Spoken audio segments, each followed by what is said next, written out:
Bayangkan, sebuah pohon raksasa dengan ribuan cabang yang saling terhubung. Masing-masing cabang mewakili etnis berbeda di Indonesia. Akar-akarnya tertanam dalam tradisi kuno, sementara daun-daunnya terus bergoyang mengikuti angin perubahan zaman modern. Inilah potret struktur sosial masyarakat Indonesia, sebuah jaringan kompleks kekerabatan dan organisasi yang telah bertahan selama berabad-abad, namun terus berevolusi menghadapi tantangan kontemporer. Hari ini, kita akan menjelajahi hutan lebat keberagaman Indonesia ini. Kita akan mengamati bagaimana ikatan keluarga tradisional bertransformasi di kota-kota besar, melihat organisasi adat beradaptasi dengan teknologi digital, dan menemukan benang merah yang masih mengikat erat masyarakat Indonesia di tengah arus globalisasi. Apakah Anda siap untuk petualangan menarik mengurai misteri struktur sosial Indonesia yang unik ini? Mari kita mulai perjalanan kita.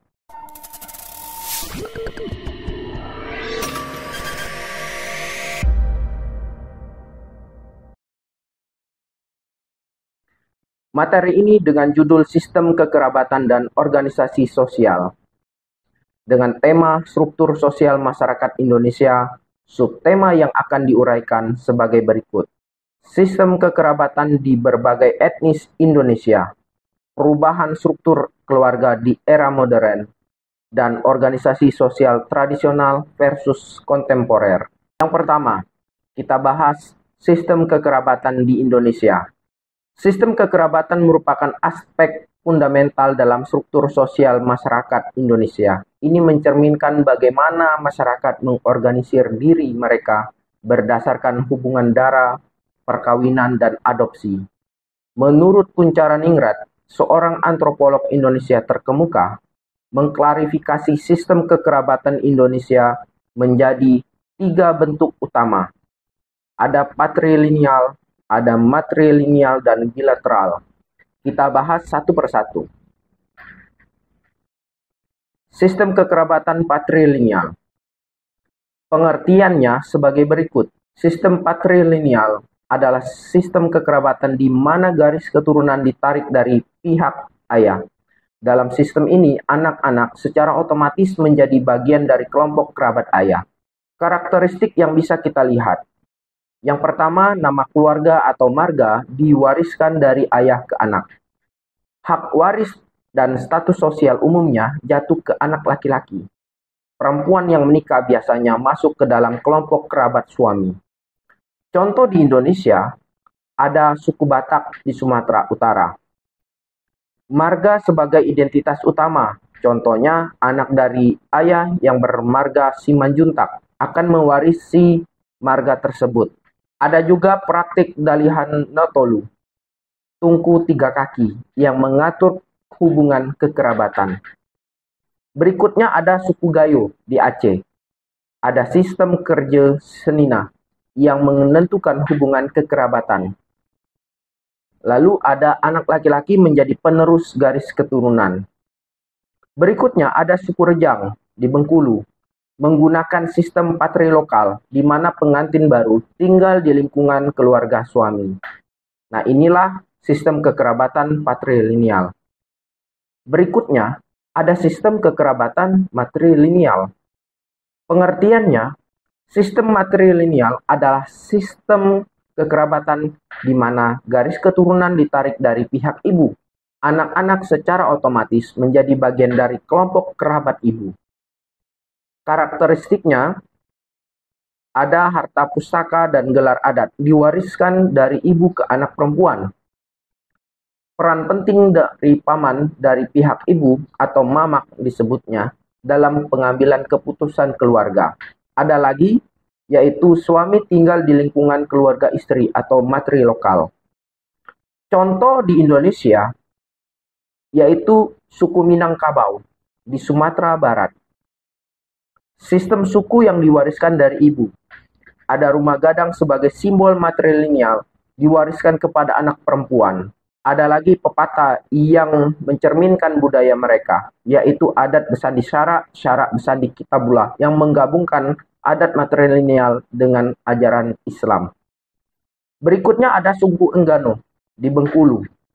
Pada suku Enggano, kepemilikan tanah dan rumah diwariskan kepada anak perempuan. Keputusan penting keluarga melibatkan paman dari pihak ibu. Berikutnya ada suku Semendo dari Sumatera Selatan. Dari suku ini ada praktik tunggu tubang, di mana anak perempuan tertua mewarisi rumah dan tanah keluarga. Berikutnya ada kewajiban dari tunggu tubang untuk merawat orang tua dan saudara yang belum menikah. Berikutnya ada sistem kekerabatan bilateral. Pengertian dari sistem kekerabatan bilateral adalah sistem kekerabatan di mana garis keturunan ditarik dari kedua belah pihak, ayah dan ibu secara seimbang. Karakteristik dari kekerabatan bilateral ini, atau juga disebut dengan parental, tidak ada perbedaan perlakuan antara kerabat dari pihak ayah dan ibu. Mengenai hak waris dan status sosial dapat jatuh ke anak laki-laki maupun perempuan. Lalu, ada fleksibilitas dalam pemilihan tempat tinggal setelah menikah. Contoh di Indonesia, ada suku Jawa. Dalam suku Jawa, panggilan untuk saudara sepupu sama, baik dari ayah ataupun ibu. Ada konsep bibit, bebet, bobot dalam pemilihan pasangan yang mempertimbangkan keluarga kedua belah pihak. Berikutnya, ada suku Sunda. Sistem kekerabatan traces yang mengakui hubungan dari kedua sisi keluarga.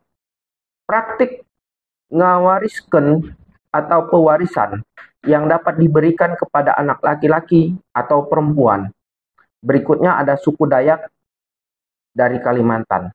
Beberapa subsuku Dayak menganut sistem bilateral, keseimbangan peran antara laki-laki dan perempuan dalam ritual adat. Ini terjadi pada suku Dayak ataupun suku Dayak yang lebih kecil lagi.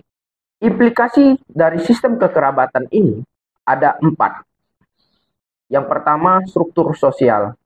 Tentu mempengaruhi pembagian peran dalam keluarga dan masyarakat. Berikutnya menentukan pola pewarisan harta dan status sosial. Yang kedua, ada hukum adat.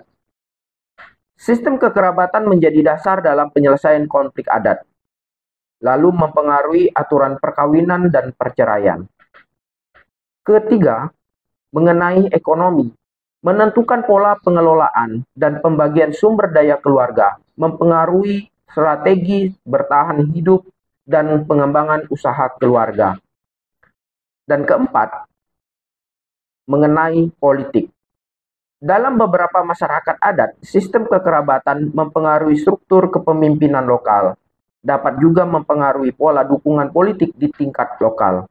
Tentunya, ada perubahan dan tantangan kontemporer dipengaruhi oleh 4 faktor. Yang pertama, urbanisasi. Perpindahan ke kota dapat mengikis praktik sistem kekerabatan tradisional. Dapat juga adaptasi sistem kekerabatan dalam konteks perkotaan. Berikutnya, mengenai modernisasi. Ada pergeseran dari keluarga besar ke keluarga inti. Tantangan dalam mempertahankan nilai-nilai tradisional di era modern. Berikutnya, mengenai globalisasi. Dari globalisasi ini, ada pengaruh budaya global terhadap praktik kekerabatan lokal. Munculnya keluarga transnasional akibat migrasi internasional. Yang terakhir, ada hukum nasional. Upaya harmonisasi antara hukum adat dan hukum nasional, terutama dalam hal waris dan perkawinan. Tantangan dalam mengakomodasi keragaman sistem kekerabatan dalam kerangka hukum nasional. Inilah perubahan dan tantangan kontemporer yang dihadapi dari kekerabatan atau sistem kekerabatan di Indonesia. Sistem kekerabatan di Indonesia mencerminkan kekayaan dan keragaman budaya Nusantara, meskipun menghadapi berbagai tantangan modern. Sistem-sistem ini tetap relevan dan terus beradaptasi.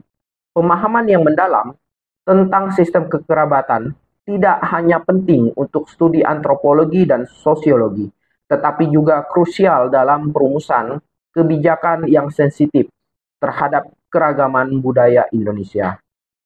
Struktur keluarga di Indonesia telah mengalami transformasi signifikan seiring dengan perkembangan teknologi, globalisasi, dan perubahan sosial ekonomi. Perubahan ini mempengaruhi berbagai aspek kehidupan keluarga, mulai dari komposisi anggota keluarga hingga dinamika hubungan antar anggotanya.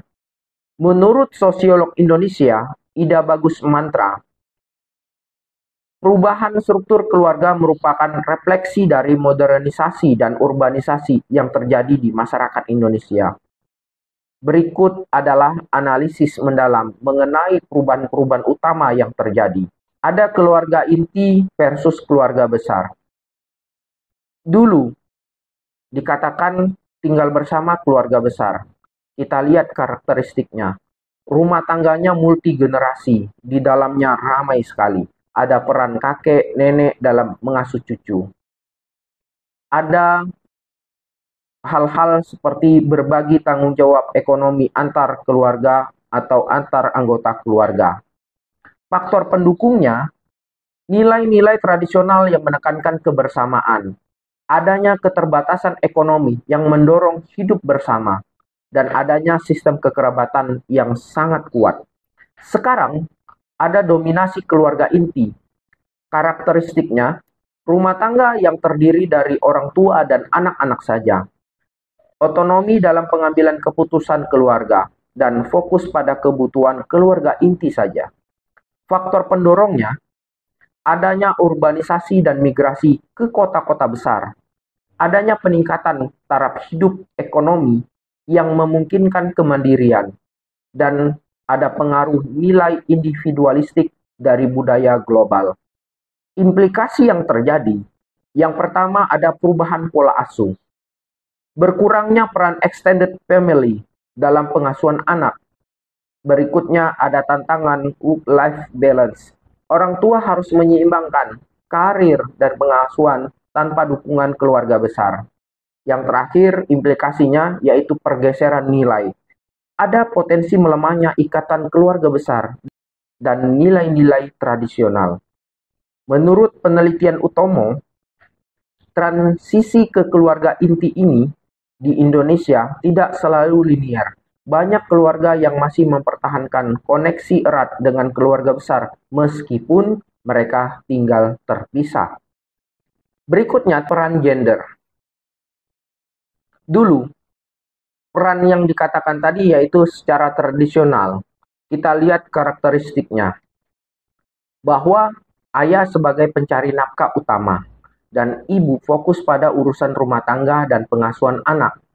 Ada pembagian tugas yang kaku berdasarkan gender. Nah, tadi ayah, ibu jelas. Ayah mencari nafkah, ibu fokus pada urusan rumah tangga. Faktor pendukungnya, adanya norma sosial budaya tradisional. Adanya keterbatasan akses pendidikan dan pekerjaan bagi perempuan. Ada interpretasi agama yang mendukung pembagian peran tradisional ini. Namun sekarang peran yang lebih setara dan fleksibel. Karakteristiknya bisa kita lihat bahwa kedua orang tua bekerja secara bersama-sama. Ada pembagian tugas rumah tangga yang lebih seimbang. Keterlibatan ayah dalam pengasuhan anak juga meningkat. Faktor pendorongnya, adanya peningkatan tingkat pendidikan perempuan, gerakan kesetaraan gender, adanya tuntutan ekonomi yang mendorong kedua orang tua harus bekerja, adanya kebijakan pemerintah yang mendukung kesetaraan gender. Implikasi yang terjadi yaitu adanya dinamika pengambilan keputusan, proses yang lebih demokratis dalam keluarga. Ada tantangan baru, kebutuhan akan kebijakan work-life balance yang lebih baik. Ada pergeseran nilai anak dari kuantitas ke kualitas. Fenomena seperti double income no kids. Seperti peneliti gender Saparina Sadli menyatakan, perubahan peran gender dalam keluarga Indonesia mencerminkan perjuangan panjang untuk kesetaraan. namun masih dihadapkan pada tantangan struktural dan kultural. Berikutnya, mengenai komunikasi keluarga. Dulu, tatap muka secara langsung. Kita dapat melihat karakteristiknya. Adanya interaksi langsung sebagai norma.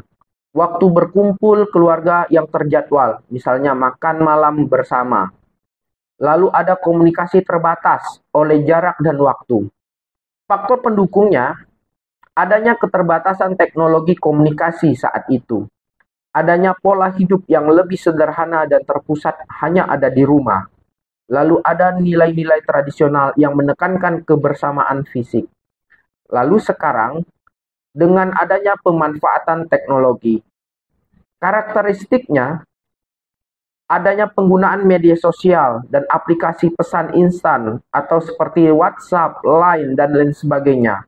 Bisa dengan video call untuk komunikasi jarak jauh. Ada grup keluarga secara online sebagai ruang virtual untuk berkumpul. Faktor pendukungnya, adanya revolusi teknologi informasi dan komunikasi. Adanya gaya hidup mobile dan terkoneksi. Dan adanya kebutuhan untuk tetap terhubung di tengah kesibukan. Implikasinya, ada redefinisi kebersamaan. Kehadiran itu bisa secara virtual ataupun secara fisik atau langsung.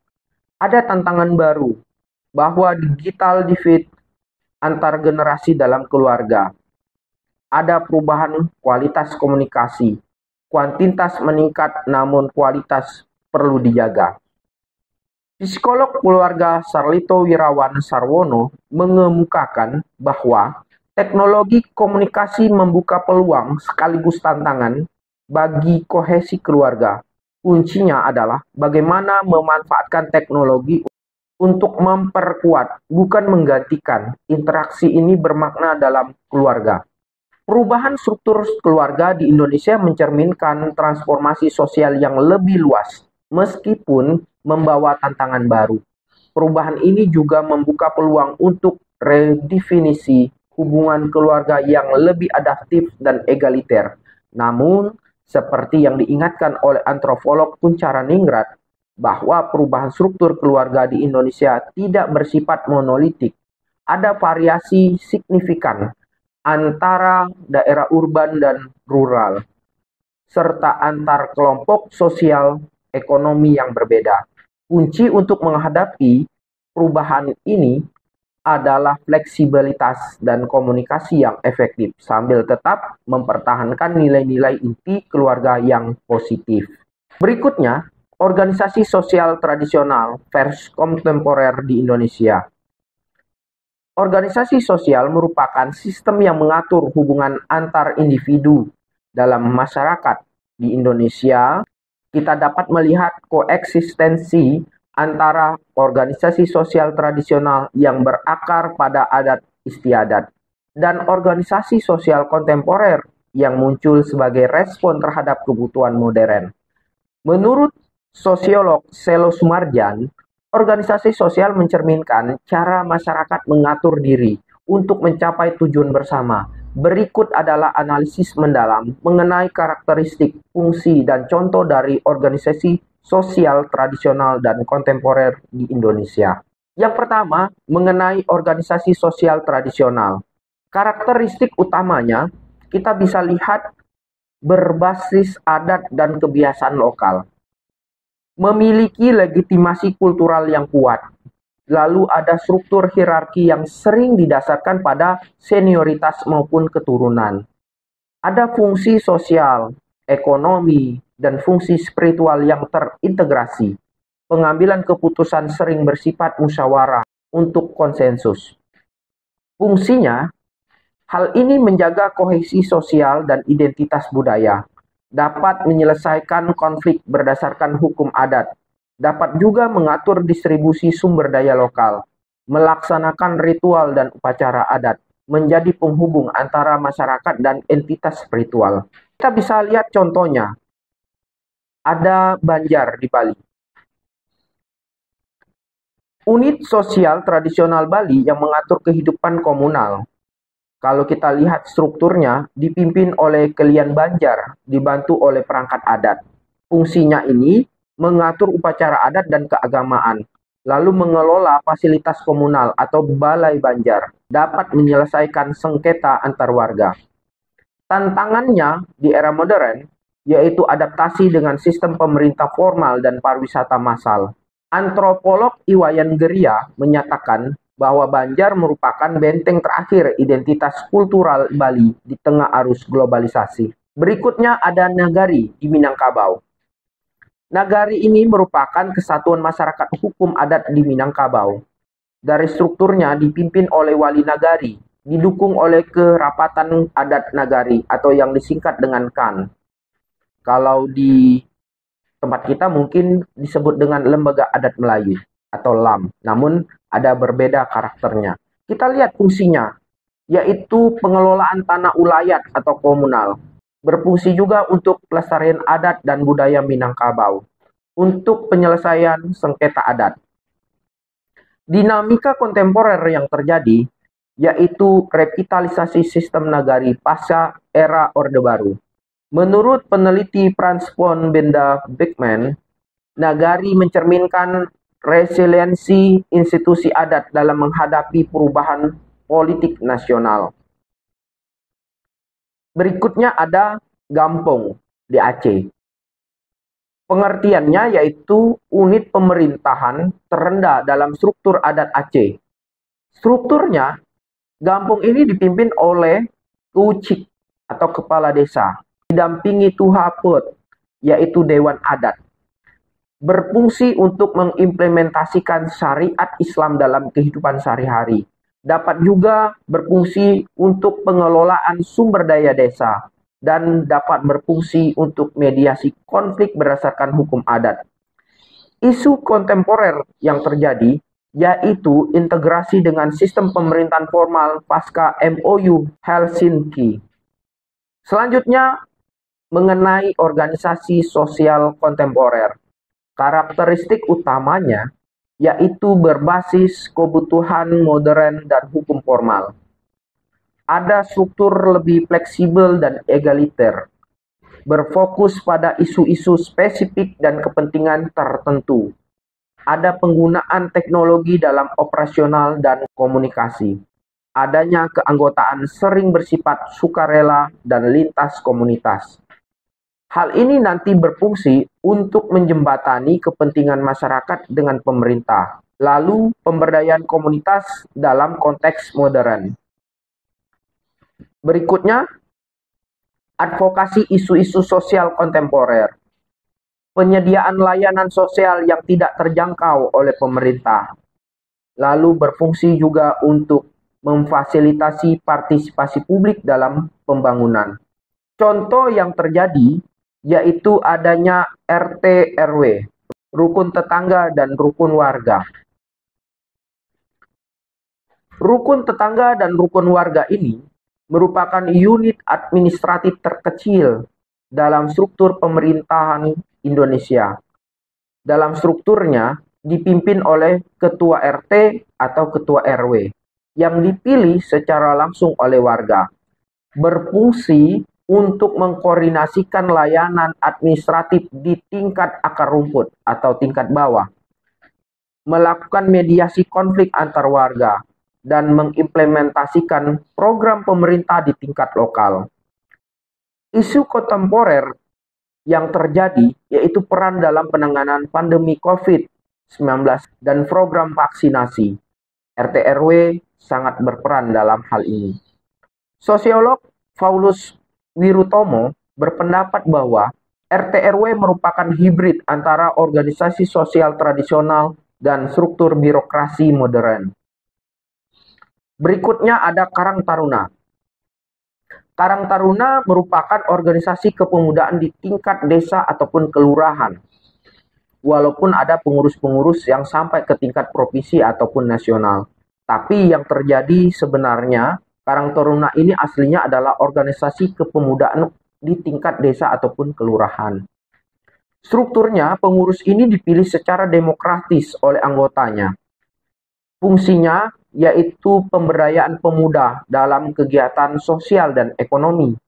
Berfungsi juga untuk pencegahan masalah sosial, baik narkoba maupun pengangguran.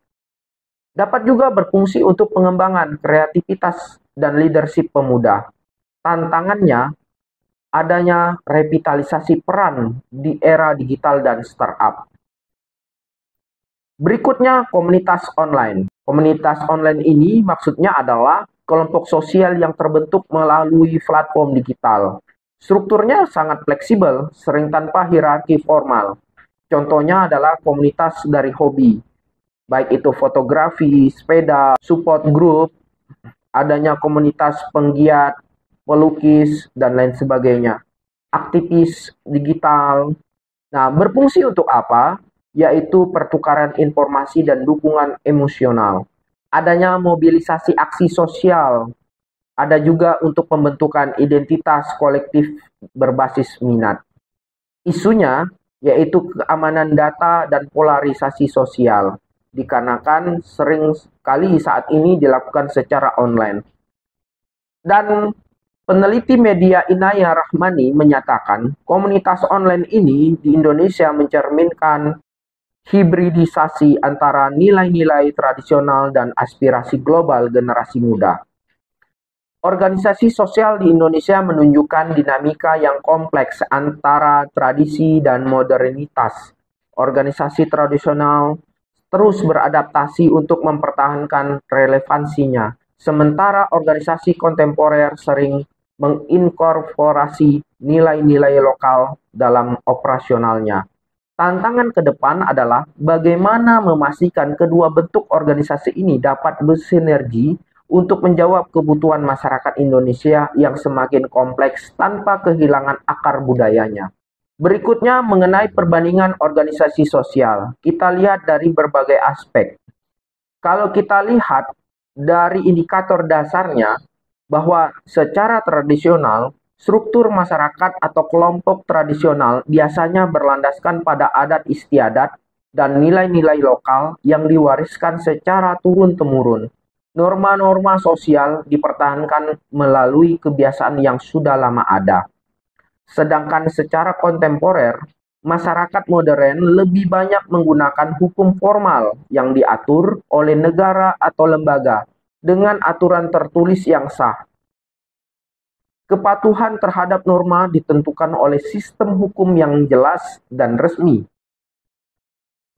Kalau kita lihat dari indikator keanggotaannya, bahwa perbandingan secara tradisional, keanggotaan dalam masyarakat tradisional seringkali ditentukan oleh keturunan atau garis darah.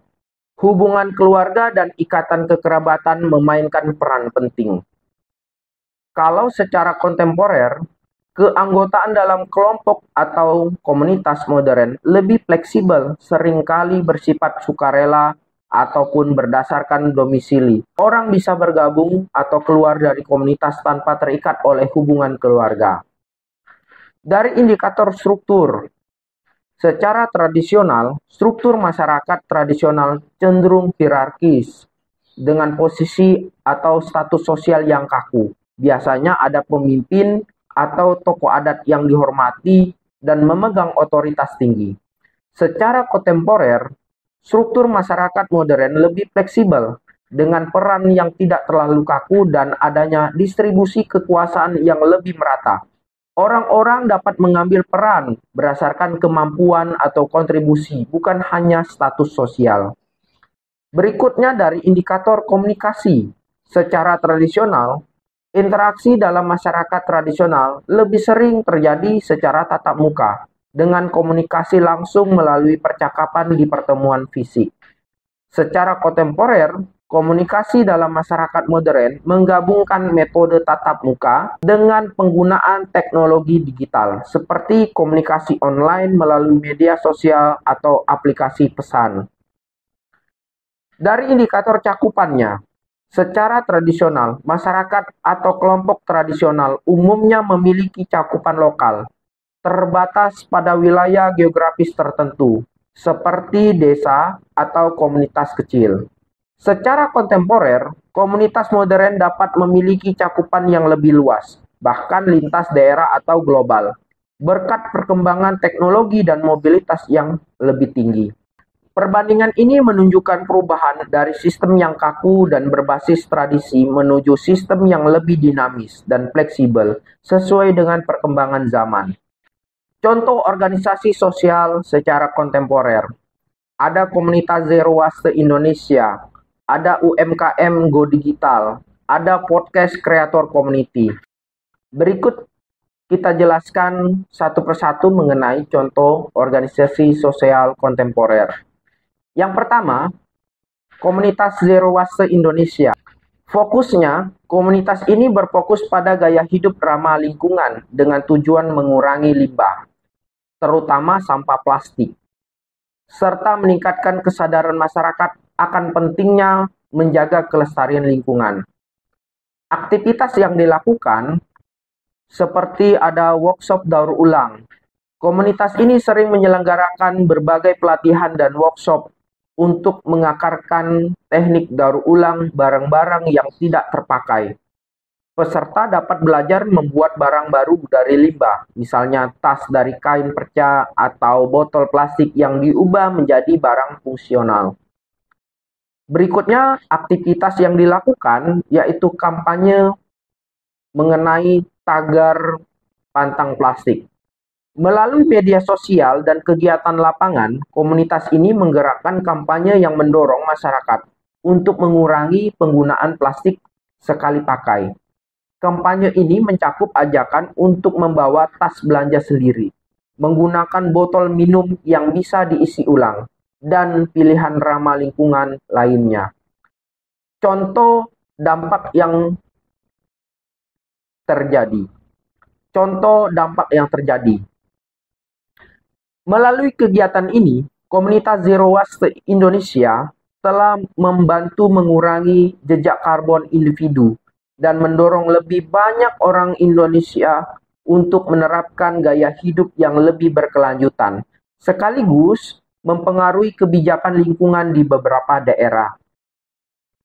Contoh yang kedua, yaitu UMKM Go Digital. Fokusnya, UMKM Go Digital ini berfokus pada digitalisasi usaha kecil dan menengah agar mereka dapat bersaing di pasar global melalui teknologi digital. Komunitas ini mendukung UKM dalam mengadopsi strategi bisnis berbasis internet seperti e-commerce dan pemasaran digital. Aktivitas yang dilakukan yaitu ada pelatihan e-commerce, bahwa UMKM Go Digital ini menyediakan pelatihan untuk pengusaha kecil agar mereka dapat membuka dan mengelola toko online. Pelatihan ini mencakup pengenalan platform e-commerce, pengelolaan transaksi, pemasaran digital, hingga pengaturan logistik dan distribusi produk. Ada juga aktivitas yang dilakukan dengan cara sharing session wirausaha muda. Komunitas ini sering mengadakan sesi berbagi pengalaman yang diikuti oleh pengusaha muda sukses. Sesi ini bertujuan untuk memberikan inspirasi dan wawasan bagi para anggota tentang bagaimana memanfaatkan teknologi digital untuk mengembangkan bisnis mereka. Contoh dampak yang terjadi, banyak UMKM yang bergabung dengan komunitas ini telah mampu memperluas pasar mereka melalui penjualan online, memperbaiki strategi pemasaran dan meningkatkan pendapatan mereka dengan biaya operasional yang lebih efisien. Ketiga, contohnya yaitu podcast creator community. Fokus dari podcast creator community ini adalah komunitas yang dibentuk untuk membantu individu dan kelompok dalam mengembangkan konten audio digital. Mereka juga mendukung para kreator podcast dalam meningkatkan kualitas konten, produksi, serta pengembangan audiens. Aktivitas yang dilakukan yaitu adanya kolaborasi antar podcaster. Komunitas ini sering mengadakan kolaborasi antara podcaster yang memiliki tema atau audiens yang serupa. Dengan bekerja sama, mereka dapat saling mempromosikan dan memperluas jangkauan pendengar mereka. melalui webinar teknik produksi podcast. Hal ini juga dilakukan. Komunitas ini juga menawarkan berbagai webinar tentang teknik produksi podcast, termasuk pengetahuan tentang editing audio, penggunaan peralatan, penulisan naskah yang menarik, dan strategi distribusi konten agar dapat menjangkau lebih banyak pendengar. Contoh dampak yang terjadi, bahwa podcast kreator community ini telah membantu banyak kreator konten audio meningkatkan kualitas produksi mereka. Selain itu, kolaborasi antar podcaster mendorong pertumbuhan komunitas pendengar yang lebih luas, memberikan ruang bagi konten lokal untuk bersaing dengan produksi internasional. Ketiga contoh organisasi sosial kontemporer di atas mencerminkan bagaimana komunitas-komunitas ini beradaptasi dengan tantangan dan kebutuhan modern. Mereka memanfaatkan teknologi digital dan mempromosikan gaya hidup yang lebih berkelanjutan, serta memberdayakan anggotanya untuk berkolaborasi dan berkembang. Kesimpulan dari materi ini yaitu, pertama, sistem kekerabatan di Indonesia sangat beragam dan masih relevan dalam konteks modern. Kedua, struktur keluarga mengalami perubahan signifikan akibat modernisasi dan teknologi. Ketiga, organisasi sosial berkembang dari bentuk tradisional ke kontemporer, menyesuaikan dengan kebutuhan zaman. Menurut sosiolog Anthony Giddens, modernitas mengubah sifat kehidupan sosial sehari-hari dan mempengaruhi aspek-aspek paling pribadi dari pengalaman kita. Pernyataan ini merefleksikan bagaimana perubahan sosial mempengaruhi sistem kekerabatan dan organisasi sosial di Indonesia. Lalu ada hal-hal yang perlu didiskusikan dalam kelompok saudara. Pertanyaan yang harus didiskusikan yaitu bagaimana teknologi mempengaruhi hubungan kekerabatan dalam keluarga Anda. Berikutnya, apakah Anda terlibat dalam organisasi sosial tradisional atau kontemporer? Bagaimana pengalaman Anda jelaskan dalam tugas ini? Lalu menurut Anda, bagaimana cara melestarikan nilai-nilai positif dari sistem kekerabatan tradisional dalam konteks modern? Pertanyaan-pertanyaan ini dapat didiskusikan dalam kelompok saudara dan silakan berkonsultasi dengan dosen yang mengajar. Demikian materi berikut, sampai ketemu pada materi-materi berikutnya.